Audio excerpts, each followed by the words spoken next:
특별한 아주 단순하고 간단한 그러나 중요한 교육 방법이 있었는데, 그것은 아이들의 방에 커다란 눈을 하나 그려서 붙여놓는 겁니다.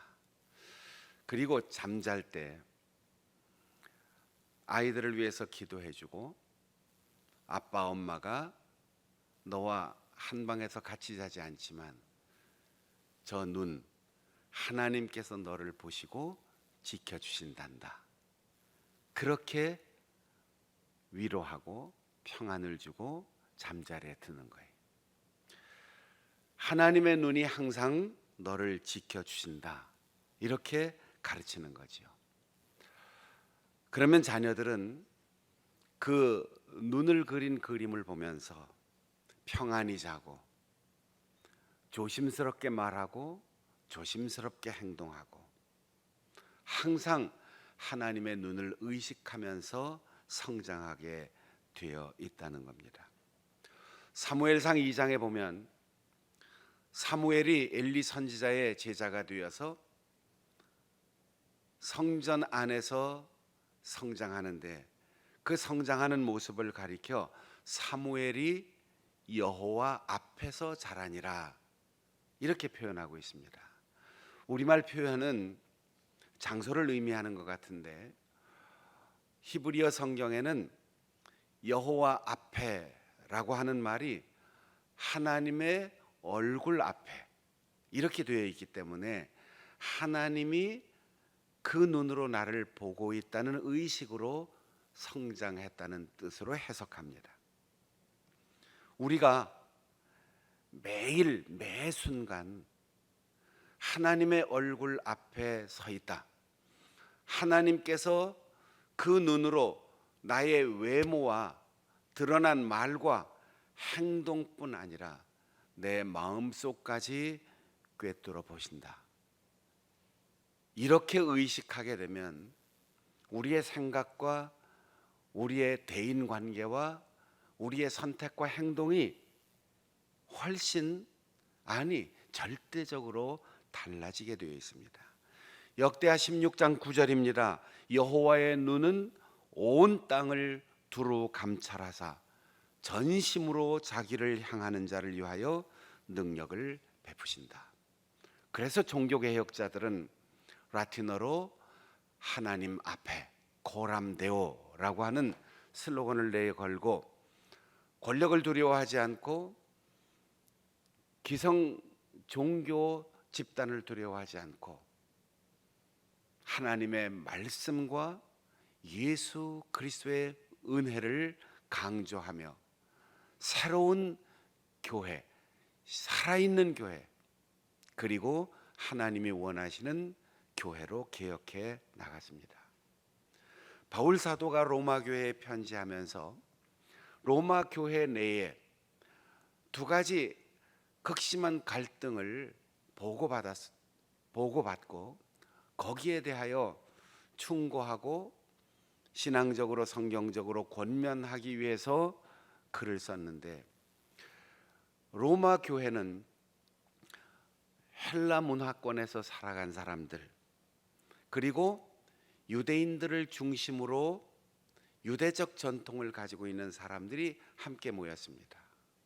미국으로 생각한다면 거기에 오랜 세월 정착한 영국이나 혹은 유럽 대륙에서 온 사람들과 동남아시아에서 간 사람들이 함께 어울려 교회를 구성하는데 문화적 차이가 말도 못하는 거지요. 언어가 다르고 식습관이 다르고 예절이 달라요. 말에 풍기는 뉘앙스가 다 달라요. 그래서 엄청난 오해가 생기는 거죠.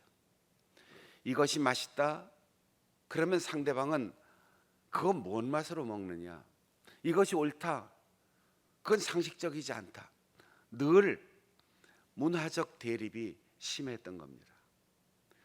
사람은 역사와 문화의 산물을, 그런 가치관과 세계관을 가지고 있습니다. 하나님이 한 분이시고 교회가 하나이고 성경이 하나이고 진리가 하나지만 살아온 배경이 너무나 다르기 때문에 사람은 순간순간마다 자신의 삶의 배경에서 온 습관대로 그리고 교육받은 대로 행동하고자 하는 관습이 있습니다. 그걸 무엇 때문에 먹느냐? 그거 먹는 거 틀렸어. 그런 행동은 잘못이야. 성경과 관계없이, 참된 신앙과 전혀 관계없이 서로 정죄하고 비판하고, 그래서 모일 때마다 갈등이 일어나는 겁니다. 바울 사도는 그들에게 말합니다.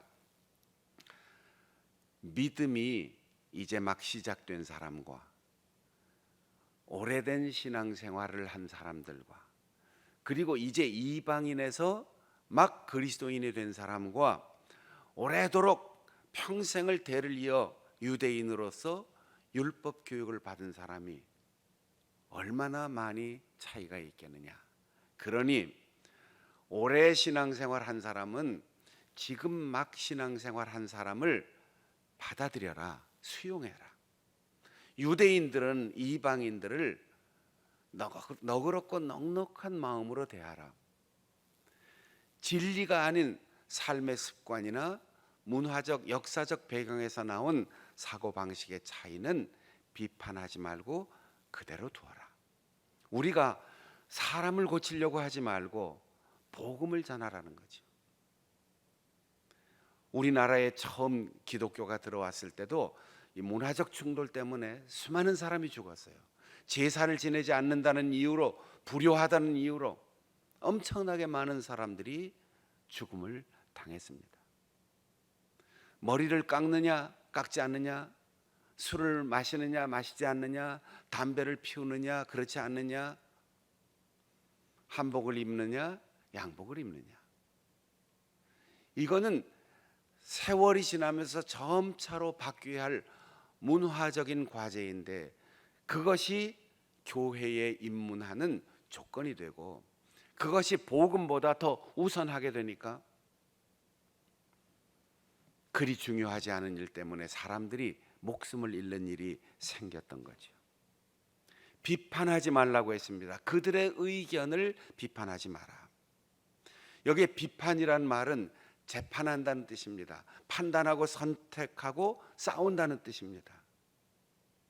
3절에는 그들을 업신여기지 말라고 했어요. 우리는 자기가 살아온 삶의 배경에서 내가 가지고 있는 문화적 우월감을 가지고 살게 되어 있어요. 우월감을 갖는다는 말은 반대로 생각하면 남을 업신여긴다는 거예요. 우리가 선교사 훈련을 받고 선교사 안수를 받고 선교사를 선교지에 파송할 때 제일 먼저 그들에게 강조하는 것은 문화적 우월감을 갖지 말라. 머리도 안 감아, 양치질도 안 해, 세수도 안 해, 벌거벗고 다녀, 이런 것으로 정죄하지 말라는 거예요.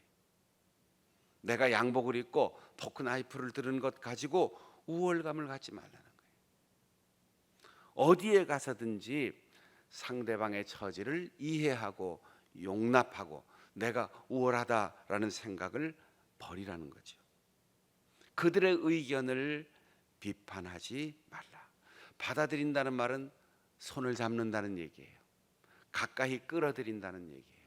우리는 나와 조금만 달라도 밀어냅니다. 거부합니다. 나와 생각이 다르고 의견이 다른 사람을 거절합니다. 우리가 회의를 하든지 만나서 사적으로 담화를 할 때 저 사람이 나하고 생각이 다르다, 의견이 다르다 그러면 그럴 수도 있겠구나. 내 생각을 너그럽게 하고 그 생각을 들어야 되는데 나와 달라? 내 의견에 다른 의견을 제시해? 그러면 공격하는 걸로 받아들이죠. 그래서 사이가 나빠지는 거예요. 생각이 다른 것은 생각이 다를 뿐입니다. 의견이 다른 것은 그것도 일리가 있는 겁니다. 그것 때문에 본질적으로 진리를 전하고 복음을 전할 수 있는 기회를 놓치지 말라는 겁니다. 바울 사도는 말합니다. 하나님의 이름으로 거듭나 새 사람이 되었다면 하나님의 눈으로 세상을 보고 하나님의 마음으로 사람을 대하라는 겁니다. 두 번째는 10절에 우리가 모두 다 남을 심판하고 남을 판단하다가 결국 내가 하나님 앞에 하나님의 심판대에 설 것임을 잊지 말라는 거예요. 자식을 키워보면 부모의 마음을 그때서야 알게 되고, 결혼을 해봐야 부부의 마음을 이해할 수 있게 된다는 거예요. 여러분, 우리가 재판관이 될 때가 너무도 많아요. 검사가 될 때가 너무도 많아요. 우린 변호사가 돼야 되는데 화해시키고 중보하고 서로의 관계를 이어줘야 하는데 언제나 한쪽 편을 들고 싶고 내 생각을 주장하고 싶고 내가 옳다고 판단하고 싶어요. 그런데 하나님 앞에 섰을 때 우리의 변호자이신 예수 그리스도께서 나를 변호해 주지 않는다면 누가 하나님 앞에 자기의 의와 자기의 공로로 구원받아서 새 하늘과 새 땅에 들어갈 수 있는 사람이라고 자부하고 안심하고 살아갈 수 있겠습니까? 우리는 나 자신을 보고 나 자신의 삶에 어떠한 노력으로 업적을 쌓아도 하나님의 심판대 앞에 섰을 때 용서받지 못하면, 예수 그리스도의 십자가의 은혜를 덧입지 못하면, 우리의 변호자이신 예수님께서 그는 십자가의 공로를 믿었습니다, 그렇게 변호해 주지 않으면 용서받을 수 없어요. 그런데 우리는 정죄하며 사는 거예요. 우리는 남을 비판하며 사는 겁니다. 내가 하나님 대신 내가 하나님의 자리에 서게 되는 거죠. 사랑하는 성도 여러분, 어떠한 경우에도 우리가 사람을 비판하고 비난하고 정죄하고 판단하지 말아야 합니다. 왜냐하면 나도 하나님 앞에 서서 판단받을 것이기 때문입니다. 내가 너그럽게 살면, 내가 헤아리지 않고 살면 하나님도 나를 너그럽게 받아주시고 우리의 죄를 헤아리지 않을 것입니다. 그러나 내가 까다롭게, 내가 비판적으로 부정적으로 헤아리면서 사람들과 계산하며 산다면 하나님도 우리가 헤아리는 그 헤아림으로 나를 헤아리시고 우리가 비판하는 그 비판으로 우리를 판단하시고 우리가 남을 정죄하는 그 정죄로 우리를 정죄하실 것입니다. 우리는 언제나 사람을 너그럽게 받아들여야 돼요.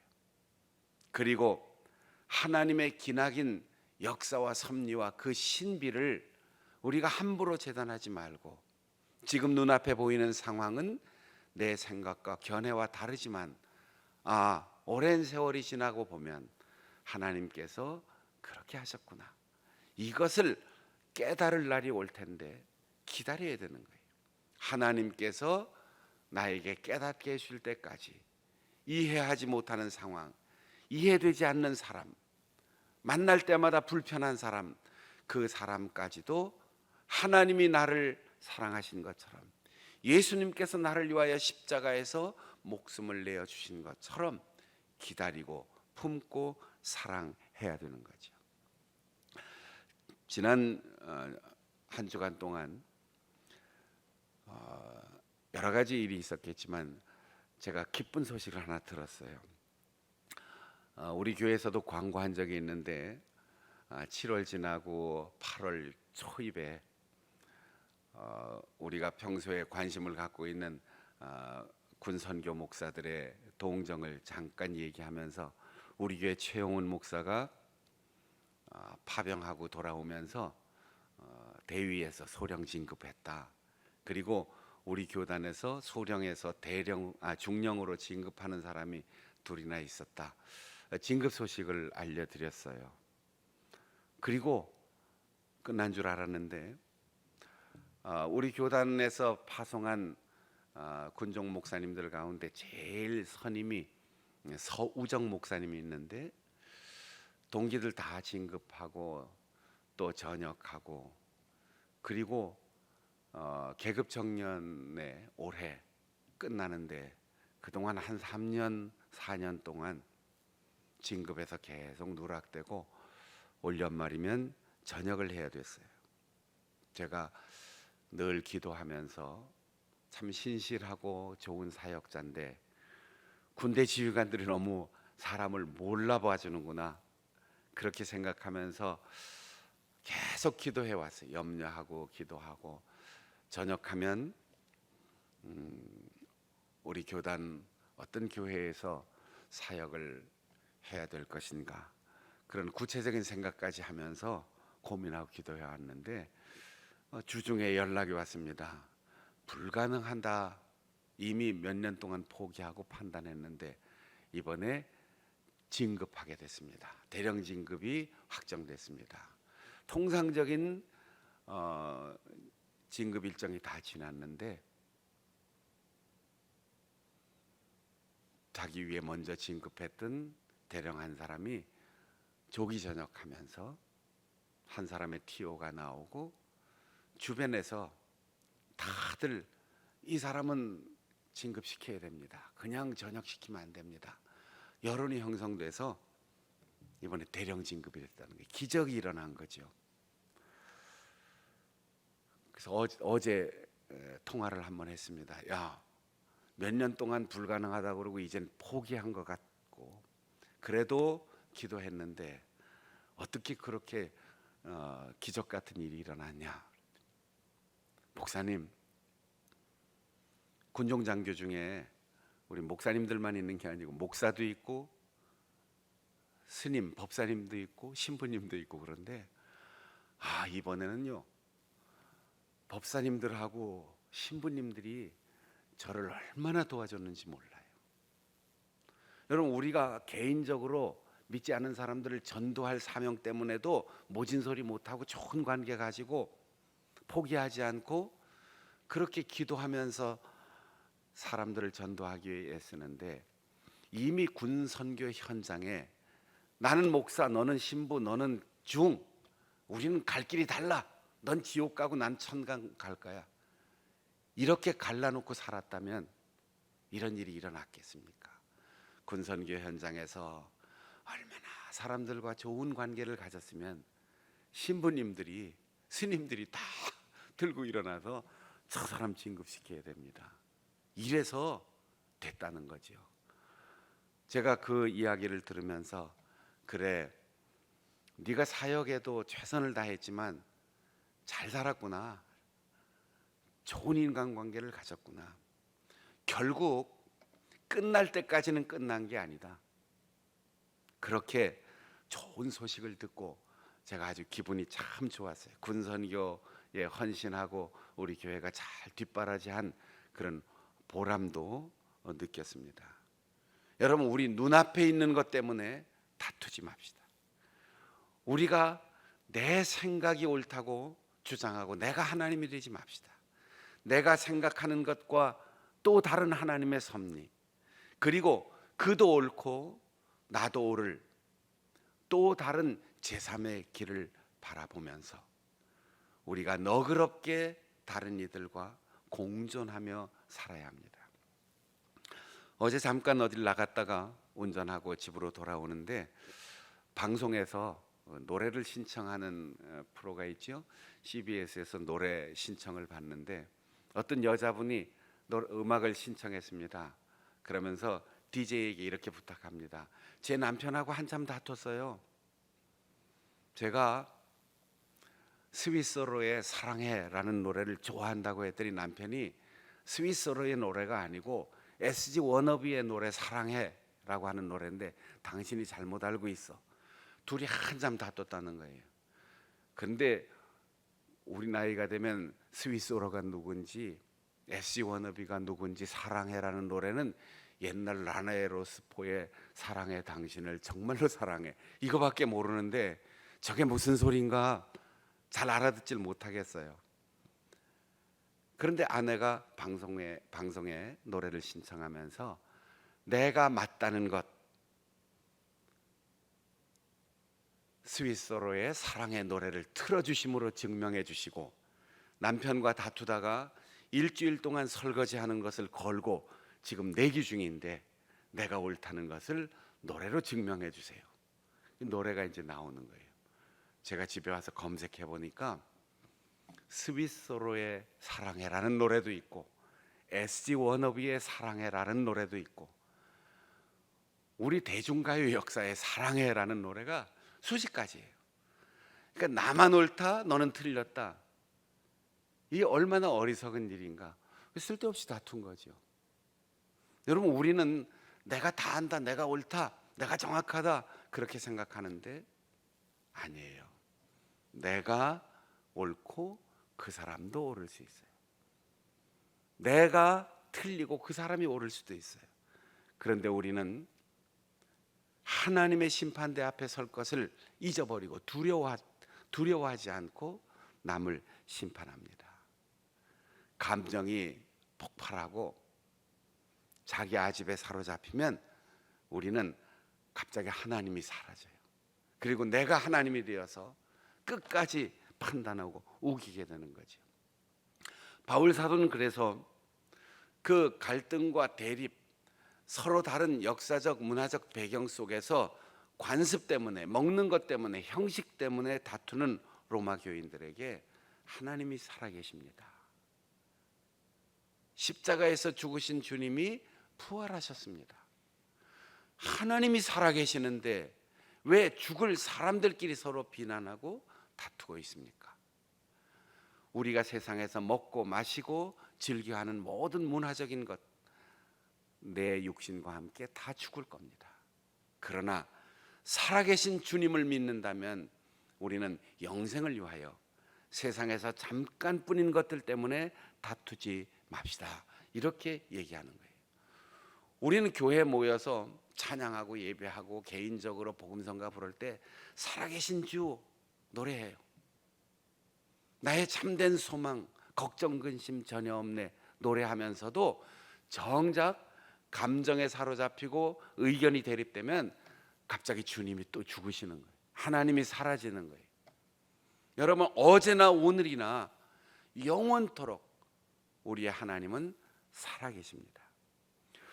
우리가 쓰는 관용어 중에 색깔로 표현하는 말들이 종종 있는데, 예를 들어 거짓말을 한다 그럴 때 아주 뻔뻔스럽게 전혀 터무니없이 거짓말한다 그러면 새빨간 거짓말이라고요. 살아있는 사람을 강조할 때는 시퍼렇게 살아있는데 이렇게 표현합니다. 여러분, 누가복음에 탕자의 비유에 나오는 두 아들이 있잖아요. 아버지가 시퍼렇게 살아있는데 작은 아들은 아버지 죽은 것처럼 생각하시고 유산 미리 물려주세요. 이런 불효를 하지 않습니까? 미국에서 목회하다가 은퇴하신 우리 성결교회 이정근 목사님이 계시는데, 이분이 국어국문학을 전공하신 교수님 출신입니다. 그분은 자기 수필집에서 그런 표현을 했어요. 요즘 베드로가 신앙을 고백했으면 주는 그리스도시요 살아계신 하나님의 아들입니다, 이렇게 고백하지 않고 시퍼렇게 살아계신 하나님의 아들입니다, 이렇게 고백했을 것 같다. 하나님께서 시퍼렇게 살아계시고 예수님께서 시퍼렇게 살아계시고 성령께서 우리 안에 시퍼렇게 살아계시는데, 생명의 빛깔로 살아계시는데, 우리가 성령이 떠나가는 것처럼, 주님이 무덤에 묻힌 것처럼, 하나님이 오래전에 돌아가신 것처럼 말하고 행동하고 판단하고 재판한다면 우리의 믿음은 죽은 믿음이 된다는 겁니다. 우리가 가끔 해외여행할 때 쓰는 미국 달러 1달러짜리를 보면 그 1달러짜리 지폐 표면에 피라미드 그림이 있고 그 위에 눈이 그려져 있어요. 피라미드가 위에가 잘려 있습니다.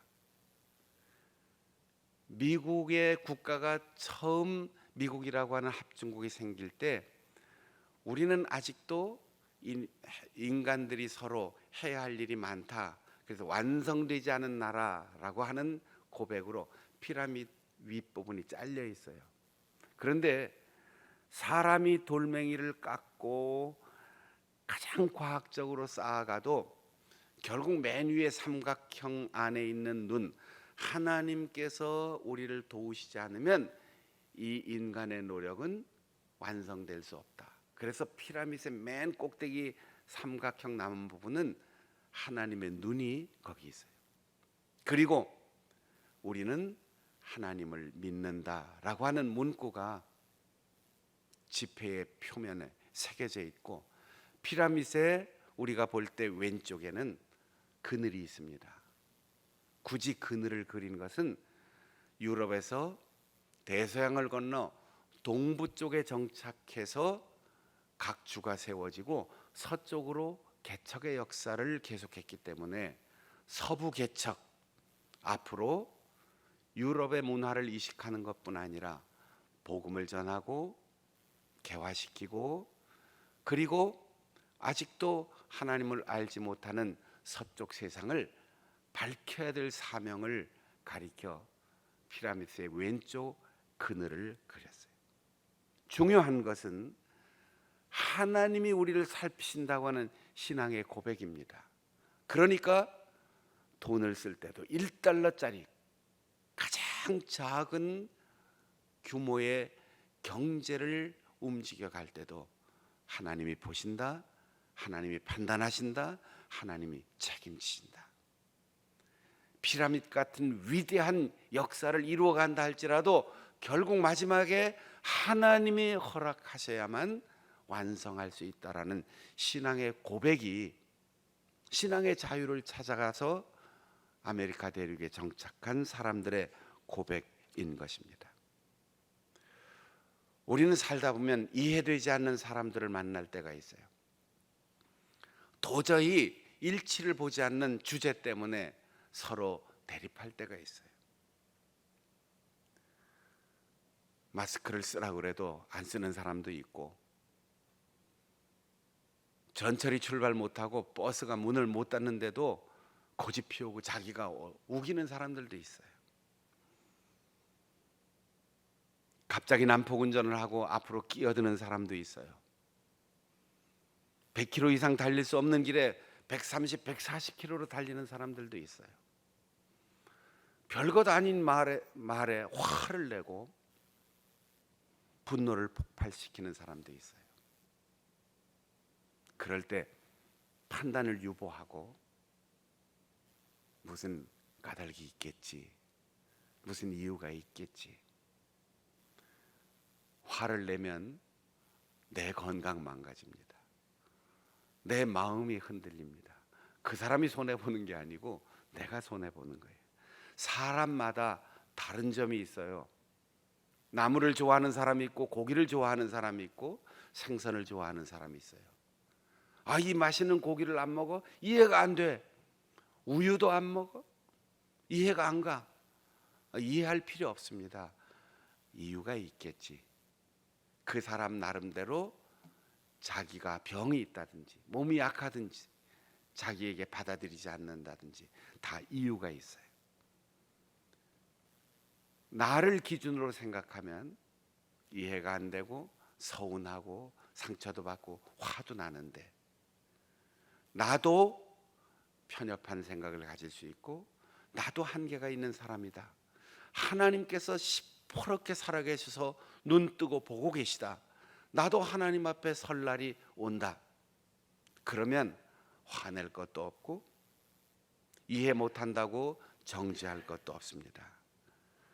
관계가 좋아지고 서운함도 상처도 받지 않고 분노할 것도 없는 것, 하나님의 눈을 의식하고 나도 연약함이 있고 나도 실수가 있고 나도 모르는 것이 있다. 자신의 연약함을 인정할 때 우리는 정죄하지 않고 사람들을 용납하고 받아들이고 함께 손잡고 서로 같은 길을 걸어갈 수 있습니다. 요즘 가정에서 부부간의 다툼이 많다고 그래요. 이혼율도 높아져 간다고 그래요. 그리고 재택근무가 오래되면서 마음의 건강 문제뿐 아니라 치과의 건강 문제가 많이 생긴다고 그래요. 너무 긴장하고 화를 참다 보니까 이를 악물어서 잘 때도 긴장을 못 풀고 자니까 이 치아에 균열이 많이 생긴답니다. 이 긴장을 풀고 자야지 돼. 그때 우리가 이렇게 생각하면 돼요. 화가 나고 답답하고 이해가 되지 않을 때 무슨 까닭이 있겠지. 그럴 수도 있겠다. 이게 마법의 주문입니다. 우리의 마음을 편안하게 하고 관계를 좋게 하고 우리의 건강과 우리의 삶을 평안하게 하는 마법의 주문이 있어요. 조금 이해 안 되고 힘들고 어려운 일이 있을 때, 자, 한번 따라 해보겠습니다. 그럴 수도 있겠다. 지금 가정에서도 화면으로 이렇게 보고 있는데 먼 선교지에서도 도저히 이해되지 않는 선교지 주민들하고의 다툼이 있을 수도 있을 거예요. 다시 한번 해보겠습니다. 그럴 수도 있겠다. 무슨 이유가 있겠지. 무슨 이유가 있겠지.